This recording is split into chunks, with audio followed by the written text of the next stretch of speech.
Hello my lovelies. Spring has finally sprung, and as if I didn't already have enough ideas, I've got lots of spring ideas that I'd love to share with you today. I have a mini fabric haul to share with you, and then I have a couple of patterns, and finally I'd like to share with you my spring project that I've been working on, pretending like I'm back at uni and doing a very creative, fun project just for myself to enjoy. So the first fabric that I have is this really just stunningly pretty pima cotton that I got from Jacob's Haberdashers. You may recognise this because I bought it before and made one of my Lana tea dresses.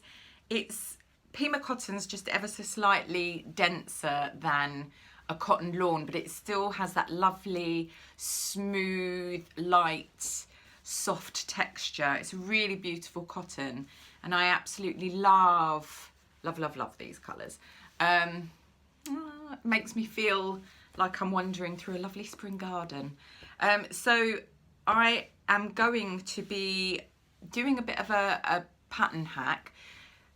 I cannot for the life of me remember the number of the pattern, but I'll insert pictures. So I'm going to change this blouse slightly and make a short puff sleeve version. I got 2 meters of that, and I think it was about £12 a meter. I actually can't remember, but I'll put a link below if I can. And then to make exactly the same thing, I found the most epic 1940s fabric.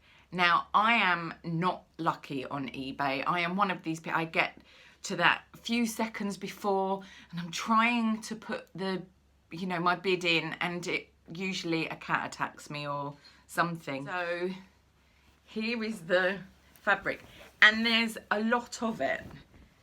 You can see there's enough to make a blouse, because quite often when I see fabrics that I like listed, that they're not enough, or they're massively expensive, or if they're just right, if they're the Goldilocks perfection, they I just lose out on the bid. So it's some kind of viscose cotton, but it's that lovely kind of linen-y feel, really heavy, beautiful spring colours, and actually they sort of go, don't they? So I'm going to be making exactly the same 1940s blouse out of both of these, and I think I'm going to do them in next week's video. And I'd really love to either find an incredible sort of teal, like linen-y, Ramey linen, or a red or something to make some 1940s trousers. So excited about this fabric, but I'm almost too scared to cut it, because so I'll be doing the other one first and then making this, and then I've got 2 blouses which I know I'm going to wear absolutely all the time. So I bumped into my lovely friend Jade, who has a beautiful vintage shop just round the corner from me called Hawk and Dove Vintage, and we were talking about it being lovely that the weather was warming up and that we finally felt like we were coming out of this incredibly extended hibernation. And she said, well, we're all just going to want to go on a picnic, aren't we? And I just started thinking about picnic dresses, and I saw this dress actually on Instagram, this pattern, McCall's M7974. It's not my normal style of dress by any means, but you have got all of these variations, and I just thought picnic when I saw it. And people had done some really sort of vintagey looking versions of it, especially with a big straw hat, which I will need because I disintegrate in the sun. So I want to make this. I have seen a fabric that I really like. I'll insert a picture, but I haven't bought it yet because I'm trying not to get too overexcited, and I'm trying to just work my way through things so that I actually do make the things that I want to make, rather than sort of having them all as ideas and then never really getting things done. which is, you know, the thing when you love making your own clothes, you do get excited, and so you should. And then I found in my pattern stash, I don't know if I've shown you this one before, another McCall's pattern, McCall's M7537. I bought this last year, and the view that I really like, I like this view D with the lacing, and I thought that's another dress that could be styled in a very vintage way. And when you see my spring project, you'll see that I've kind of gone more to that sort of very late 40s, early 50s silhouette. That's kind of, I think in summer I naturally tend to do that anyway, but usually I'm awful at summer dressing. But because I've found a few patterns that I like, and I've pattern cut a few things that I like, I'm quite excited about this summer, especially after being indoors quite so much. So I have this, I want to make this one, I think another lovely picnic dress, can be styled very vintagey. And I have a couple of fabrics. I've shown you these before. These are cotton broadcloths that I got from Minerva. They've still got the Minerva tags on them. And I thought this was really lovely, and actually that would look really nice with that. But then I also, see, this is where it starts to get very wrong. I also want to make another of these dresses, or these. This is the same, and I'll insert the card because I did a video about making this dress. And I really love the idea of this fabric as one of these, but with really like leg of mutton sleeves, really extreme sleeves, but with the square neckline, because it is based off of a vintage pattern that I had a square neckline. So I'm trying to use up my fabrics, but then it's just not quite right. So I think I'm gonna do that with that one. And then I also have this one. So maybe this one would be good. I've been obsessing over a lot of Lena Hoschek's sort of Austrian, German, you know, she does lots of dirndls and so on, but she does lots of pretty and very romantic things, and this dress sort of reminds me of that, you know, picnic dirndl, baskets, straw hats, flowers. That's basically where I'm going.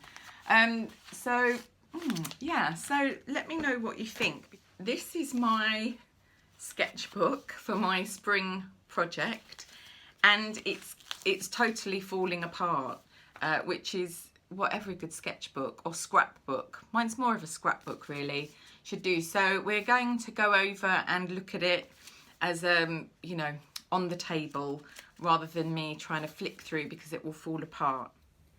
So my inspiration for spring was 1950s picnics meets Little Red Riding Hood, which is my favourite fairy tale. I'm a very imaginative, dreamy person anyway, and fairy tales, magic and folklore have always been a real interest and love of mine. But I'm really fascinated by the story of Little Red Riding Hood and the meaning, and how that idea of the red cloak has been used.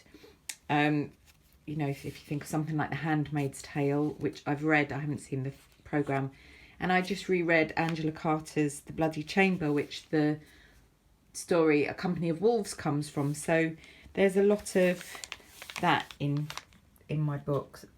So I was thinking about castles and mountains and woods, and werewolves and wolves and folk symbolism of wolves, and this idea of a modern, it's all falling apart, a modern Little Red Riding Hood. Just lots of fabrics put in here. This is a Tim Walker shoot. He's one of my favourite, or my favourite photographer. There is a playlist of his actually if you want to have a little look. Been looking at Russian folk costume. So I do these rough ideas, rough doodles of dress ideas as they strike me, and then they become more of an actual illustration here. This isn't finished. On Myrtle May, who's my little muse, alter ego. And then if I'm taken with the idea enough at this stage, I then do a technical drawing, and I am going to be making this dress, and I'm going to be adapting my bodice, which I took from the vintage pattern, to do this button down with these big balloon sleeves and just a gathered skirt. So that one I definitely want to do, and I found the fabric for that, but I haven't ordered it yet. So this is a postcard actually from Germany. A couple of years ago I went on a road trip with my once beloved, and we picked this up. We drove along the Romantistrasse. Terrible pronunciation, sorry Germans. And yeah, I got this postcard of the Lederhosen, and I really love Bavaria, particularly that area and the mountains around the sort of Tyrolean area. Really love that. And then there's some vintage Dirndl-esque style dresses, which were a huge thing in the 40s, late 40s-ish, 50s, and little sunblouse. And then of course lovely Deighton. And here's some more like scribbly ideas, so the more ideas the better. And then this idea is this page, like bits of fabric and trims that I've just had lying around for years. I tend to keep even teeny tiny bits of remnants and so on, just in case. This is a particularly lovely Vogue pattern.